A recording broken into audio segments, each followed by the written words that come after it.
সারা পৃথিবীর সকল মানুষ আল্লাহ সুবহানাহু ওয়া তাআলাকে রব হিসেবে মানলেও আল্লাহ সুবহানাহু ওয়া তাআলাকে ইলাহ হিসেবে মানে না। আল্লাহ সুবহানাহু ওয়া তাআলাকে সৃষ্টিকর্তা হিসেবে মানলেও আল্লাহ সুবহানাহু ওয়া তাআলাকে ইবাদতের যোগ্য হিসেবে মানে না। আল্লাহ সুবহানাহু ওয়া তাআলাকে রিজিক দাতা হিসেবে মানলেও বিপদে পড়লে আল্লাহর কাছে চাইতে হবে, আল্লাহর সামনে মাথা নত করতে হবে, নাজার নেওয়াজ মানত আল্লাহর জন্য করতে হবে, সেটি তারা মনে করে না। বরং বিপদে পড়লে তাবিজ, কবজ, কবিরাজ, জিন, শয়তান ইত্যাদির আশ্রয় গ্রহণ করে, কবরের আশ্রয় গ্রহণ করে, বিভিন্ন মানুষের আশ্রয় গ্রহণ করে।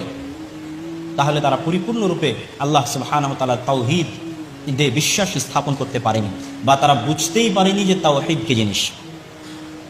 লা ইলাহা ইল্লাল্লাহ এর অর্থ কি করলাম?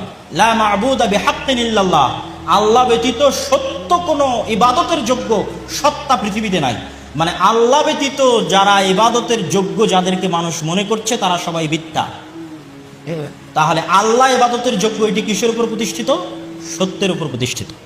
আর বাকি যাদের সামনে আমরা মাথা নত করছি, ইট পাথরের খাম্বাতে সম্মান জানাচ্ছি, যে কোনো মৃত ব্যক্তিকে কবরে সম্মান জানাচ্ছি, কারো মূর্তি বানিয়ে সম্মান জানাচ্ছি, কবিরাজ, জিন, তাবিজ, কবজের আশ্রয় গ্রহণ করছি, এই প্রত্যেক যারা আশ্রয় চাচ্ছে এরা সবাই কি? মিথ্যা এবং বাতিল। একমাত্র সত্যকে আল্লাহ সুবহানাহু ওয়া তাআলা।